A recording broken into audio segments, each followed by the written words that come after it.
Video like जरूर कर लीजिए और ऐसे वीडियो लगातार फ्री में पाने के लिए चैनल को तुरंत सब्सक्राइब कर लीजिए और बेल आइकन को जरूर टैप कर लीजिए ताकि आगे भी सारे वीडियो आपको मिलते रहे। यूट्यूब में फॉलो करते हैं तो प्लीज ये वाला फ्री टेलीग्राम चैनल जरूर ज्वाइन कर लीजिएगा। सारे नोटिफिकेशन सारे अपडेट यहीं पे आते हैं, ध्यान रखिए। Hello everyone, welcome to ROAROY study for civil services. Myself Alka Pandey. तो दोस्तों, इस वीडियो में हम लोग देख रहे हैं इन्वायरमेंट और आज हम लोग पढ़ेंगे बायोडाइवर्सिटी। तो सबसे पहली बात कि बायोडाइवर्सिटी होती क्या है। तो plants and animals of a region constitute biodiversity and biodiversity is a natural wealth essential for human survival. तो जो प्लांट और एनिमल्स हैं किसी एक पर्टिकुलर रीजन के, उनके बीच में बायोडाइवर्सिटी जो है वो कॉन्स्टिट्यूट होती है और जो बायोडाइवर्सिटी होती है वो ह्यूमन सर्वाइवल के लिए बहुत ही ज़्यादा ज़रूरी है, natural wealth essential for human survival. अगर इसके क्लासिफिकेशन की बात करें तो this could be classified as species biodiversity, genetic biodiversity and ecosystem biodiversity. तो इसके बारे में अगर डिटेल में देखें तो स्पीसीज बायोडाइवर्सिटी में होता है it includes total number of different taxonomial और बायोलॉजिकल स्पीसीज़। ठीक है, इसमें बहुत ढेर सारे प्रकार के जो बायोलॉजिकल स्पीसीज़ हैं वो इंक्लूड होती हैं। They are more than 2 lakh species in India for which several are confined to India, जो कि इंडेमिक है इंडिया में।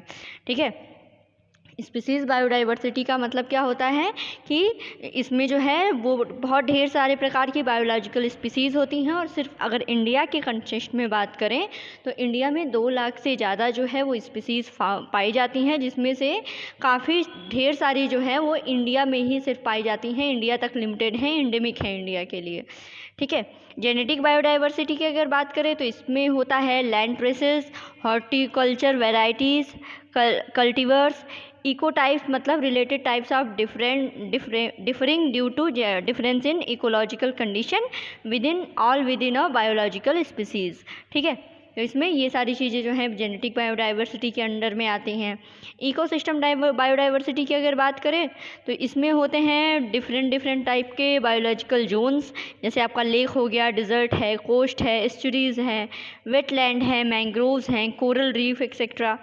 Both flora and fauna all over the world are under an assault from variety of indiscriminate human activities. These activities are often related to rapid growth of human population, deforestation, urbanization and industrialization. ठीक है, तो ये सारी चीज़ें जो हैं वो ecosystem biodiversity में हैं। ठीक है, तो क्लासिफिकेशन समझ में आ गया होगा।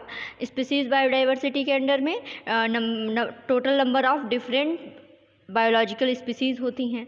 जेनेटिक बायोडाइवर्सिटी के अंडर में उस स्पीसीज़ से रिलेटेड जो है वो लैंड ट्रेसेस, हॉर्टिलॉजिकल वेराइटीज़, कल्टीवर्स, इकोटाइप्स वगैरह आते हैं। इकोसिस्टम बायोडाइवर्सिटी की बात करें तो इसमें डिफरेंट बायोलॉजिकल जोन जैसे कि आपका लेक है, डिज़र्ट, कोस्ट, एस्चुरीज़, वेटलैंड्स, मैंग्रोव्स, ये सब आते हैं। ठीक है, अब आगे देखते हैं कि biodiversity reasons for biodiversity loss. Rapid decline of biodiversity is the result of various causes. ठीक है, जो बायोडाइवर्सिटी में लॉस जो हो रहा है उनके अगर कॉज की बात करें तो देखिए, जैसे आप अगर हल्का हल्का देखें तो लॉस ऑफ हैबिटाट। ठीक है, जो नेचुरल हैबिटाट है अगर उनमें हम लॉस करेंगे तो बायोडाइवर्सिटी का लॉस होगा। पॉल्यूशन भी एक रीज़न है, ओवर यूज़ है, इंट्रोडक्शन ऑफ फॉरेन स्पीसीज़ हैं। ठीक है, इन्वायरमेंट डिग्रेडेशन है। इनके बारे में डिटेल में देखते हैं। लॉस ऑफ हैबिटाट में क्या होता है कि due to growing human population wetlands are being made dry through landfills as demand for land increases. ठीक है, जैसे कि अगर बात किया जाए कि ह्यूमन पॉपुलेशन जो है वो बढ़ती जा रही है तो उनके रहने के लिए एग्रीकल्चर जैसे हुआ, इंडस्ट्री है, डैम्स हैं, हैबिटेशन है और भी ढेर सारी ज़रूरतें हैं ह्यूमन की, उनको पूरा करने के लिए जो है हम नेचुरल हैबिटाट का जो है उसका डिग्रेडेशन कर रहे हैं, उसको ख़त्म करते जा रहे हैं ताकि वो जो लैंड है उसको हटा करके वो ह्यूमन के हमारे यूज़ में आए। इस वजह से भी बायोडाइवर्सिटी का लॉस हो रहा है। उसमें एक रीज़न जो है ह्यूमन की बढ़ती हुई पॉपुलेशन है। अगर पॉपुलेशन बढ़ेगी तो और भी ज़्यादा हमें जगह चाहिए, ज़मीन चाहिए अपनी बेसिक चीज़ों को, जैसे हमारा एग्रीकल्चर है, इंडस्ट्री है, हमारे खेलने और मनोरंजन के हमारे जो साधन हैं, इन सबको पूरा करने के लिए हमें और ज़्यादा लैंड चाहिए। तो उस लैंड की कमी को पूरा करने के लिए जो नेचुरल हैबिटाट्स हैं जैसे जंगलों की कटाई हुआ, ठीक है, है, ये हम करते हैं। इससे क्या होता है कि बायोडाइवर्सिटी लॉस होता है। फिर है, आगे देखते हैं इसमें, the population of different species occupying that habitat become unsettled and Altered ecosystem causes changes in neighbouring ecosystem. ठीक, तो ये देख लिया। दूसरा पॉल्यूशन, पॉल्यूशन एक बड़ा रीज़न है। Pollution also alters the habitat to such an extent that it comes critical for survival for some species. ठीक है, जैसे कि पॉपुलेशन, क्या होता है कि पॉपुलेशन की वजह से होती है green house effect, for example हम देख रहे हैं, और ग्रीन हाउस इफेक्ट की वजह से it results in global warming. All those species that are slow to adjust change environment are eventually lost. तो पॉल्यूशन की वजह से क्या होता है, ग्रीन हाउस इफेक्ट होता है, उसकी वजह से ग्लोबल वार्मिंग होती है, टेम्परेचर बढ़ता है। तो टेम्परेचर में भी इंक्रीज़ की वजह से क्या होती है, कुछ स्पीसीज़ जो हैं वो जल्दी से एडजस्ट नहीं कर पाती। ठीक है, जिसकी वजह से टेम्परेचर बढ़ने की वजह से अगर वो एडजस्ट नहीं कर पाती तो या तो माइग्रेशन होगा या तो फिर वो ये क्या नाम है, उनकी डेथ हो जाएगी। ठीक है, इसकी वजह से भी आपका बायोडाइवर्सिटी लॉस होता है। माइग्रेशन अगर करेंगी, दूसरे इकोसिस्टम में जाएंगी तो वहाँ पे भी चीज़ें इनबैलेंस होंगी।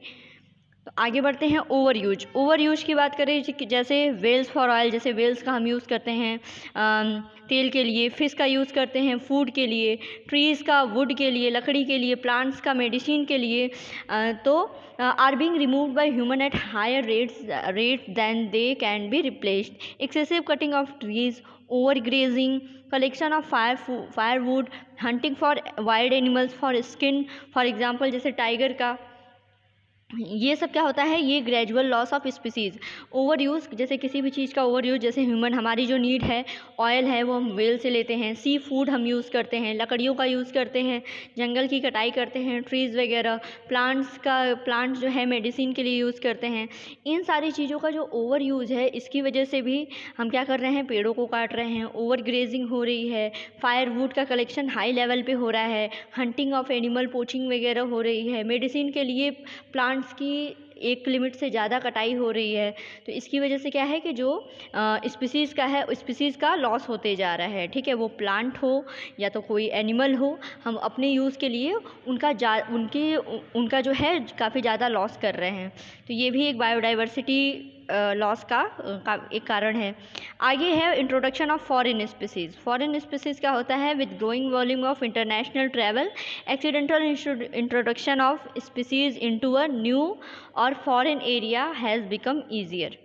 ठीक है, there are many species which have invaded new areas to which they were introduced unintentionally.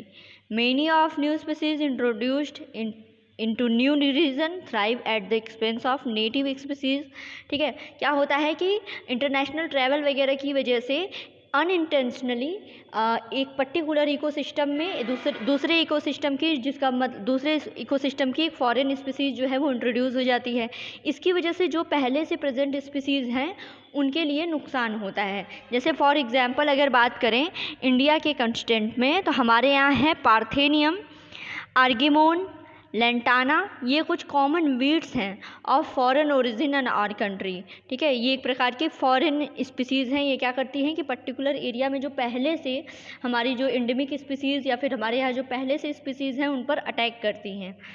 फिर है इन्वायरमेंटल डिग्रेडेशन की अगर बात करें, a vast array of factors causing environment degradation में result in the loss of biodiversity and some of the factors global warming, increase CO2 concentration in the atmosphere, nuclear radiation, UV exposure, oil spills et cetera. ठीक है, environmental degradation है, इसके पीछे कई reason हो सकते हैं, जैसे आपका ग्लोबल वार्मिंग है, वातावरण में पॉल्यूशन या फिर किसी भी ह्यूमन एक्टिविटी या नेचुरल एक्टिविटी फिनोमिना की वजह से जो CO2 का कंसंट्रेशन है वो ज़्यादा हो जाए। ठीक है, न्यूक्लियर रेडिएशन है, UV एक्सपोजर है, ऑयल स्पिल्स वगैरह, इनके बारे में डिटेल में आगे पढ़ेंगे। ये भी रीज़न है बायोडाइवर्सिटी लॉस के। ठीक है, तो ये हमने पढ़ लिया जो बायोडाइवर्सिटी का लॉस है, रैपिड डिक्लाइन ऑफ बायोडाइवर्सिटी, इनके रीज़न। पहले तो लॉस ऑफ हैबिटाट पढ़ लिया, फिर पॉल्यूशन है, ओवर यूज़ है, इंट्रोडक्शन ऑफ फॉरेन स्पीसीज़ है और इन्वायरमेंटल डिग्रेडेशन है। आगे देखते हैं डीजर्टिफिकेशन क्या होता है। तो इसमें है इसके कुछ प्राइमरी प्रिंसिपल कॉज हैं। एक तो है ओवर कल्टीवेशन, ठीक है, ओवर ग्रेजिंग है, डिफॉरेस्टेशन है, salt accumulation due to irrigation, ठीक है। इनके बारे में एक एक करके आगे डिटेल में देखते हैं। ओवर कल्टीवेशन क्या होता है? ओवर कल्टीवेशन ये होता है कि every cycle of cultivation is presided bye ploughing the remove weeds and plowed land turns into soil upside down, thus exposing rich soil to wind and water erosion।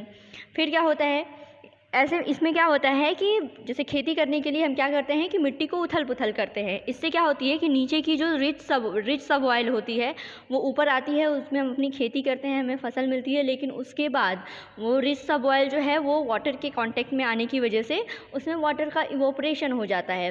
फिर क्या है, such land may remains barren for most of the year, in turns loss more than soil due to erosion। इसमें क्या होता है कि फिर एक साइकिल कंप्लीट करने के बाद वो बैरन लैंड पड़ी रहती है साल भर। इसकी वजह से जो सॉइल है, जो मिट्टी जो उथल पुथल हो गई है, ढीली और गीली मिट्टी, वो क्या होती है कि वो इरोजन के लिए ज़्यादा प्रोन होती है, ठीक है। उसमें इरोजन और आसानी से हो जाता है, ठीक है। और जो इरोजन होता है वो ज़्यादातर स्लोपी एरिया में होता है, स्लोप्स में होता है। Moreover in region where rainfall is low the soil is often dry and in more susceptible for to erosion। plough soil loses more water by evaporation, ठीक है। तो ये सारी चीज़ें हैं कि एक बार खेती कर लेने के बाद उथली पुथली जो मिट्टी रहती है, गीली मिट्टी रहती है, वो साल भर के लिए ऐसे ही बैरन छोड़ दी जाती है। इससे क्या होता है कि इसमें इरोजन बहुत आसानी से हो जाता है, मिट्टी ढीली रहती है, उसमें ज़्यादा वो कसाव नहीं रहता है, ठीक है। उसके बाद ये मिट्टी ऐसे ही छूटी रहती है, तो इवोपरेशन की वजह से वो ड्राई भी हो जाती है, इसलिए और ज़्यादा इरोजन आसानी से हो जाता है। जो स्लोपी एरिया रहते हैं उसमें भी इरोजन आसानी से हो जाता है। नेक्स्ट अगला है, ये तो हो गया ओवर कल्टीवेशन की बात। फिर है ओवर ग्रेजिंग क्या होती है कि डिजर्ट्स रिसीव लेस रेनफॉल। फिर deserts have sparse vegetation mostly consisting of grasses and herbs, less and best used for grazing, ठीक है। जो गोट्स हैं, डोमिसाइल कैटल हैं, ये क्या करते हैं, ये ओवर ग्रेजिंग करते हैं। इससे क्या होता है, they remove protective vegetation and expose the soil. उसमें क्या होता है कि मरुस्थलीय एरिया में क्या होता है कि जो भी आपकी घास वगैरह हैं, हर्ब्स हैं, उनकी जड़ें क्या है कि मिट्टियों को पकड़ी रहती हैं। इसकी वजह से क्या होता है कि जब किसी एनिमल या फिर गोट वगैरह के द्वारा ओवर ग्रेजिंग होती है तो क्या होता है, उनको घास वगैरह को तो ग्रेज कर लिया जाता है, उनका यूज़ कर लिया जाता है, लेकिन जो मिट्टी होती है वो रेगिस्तान वाली, डिज़र्ट वाली, वो ज़्यादा उसमें जो है इरोजन बहुत ज़्यादा होने लगता है, ठीक है। Further movement of grazing animals lose the soil surface by there hoops. और दूसरा क्या है कि जो ग्रेजिंग एनिमल्स हैं उनके हुप्स के द्वारा, उनके खुर के द्वारा क्या होता है कि मिट्टी जो सॉइल सरफेस है उसमें जो है वो क्या है, मिट्टियों में वो खुदाव होने लगता है, खुदाव होता है। एक तो ओवर ग्रेजिंग की डिज़र्ट में जो मिट्टियाँ हैं वो वहाँ के हर्ब्स और ग्रासेस के द्वारा बधी रहती हैं और उनको ग्रेज कर लिया जाता है। दूसरा जो जानवर जो हैं, डोमेस्टिक एनिमल हैं, उनके खुर जो होता है, उनका पैर जो हुप्स होते हैं, उनके द्वारा क्या होता है कि मिट्टी को में और ज़्यादा खुदा होता है, मिट्टी जो है खुदरी हो जाती है, ढीली हो जाती है। तो उसके बाद क्या होता है कि ये जो मिट्टी जो है वो अनप्रोटेक्टेड हो जाती है। Unprotected loose soil become highly susceptible to erosion by wind and water. तो जब मिट्टी अगर ढीली हो जाएगी, अनप्रोटेक्टेड रहेगी, ठीक है, जो हर्ब्स के द्वारा भी इसको प्रोटेक्ट किया जाता है वो भी ओवर ग्रेज कर लिया गया, बाकी जानवरों के खुर के द्वारा, हुप्स के द्वारा इसको और ज़्यादा खोद दिया गया, और ज़्यादा ये खुदी हुई मिट्टी ढीली मिट्टी हो गई।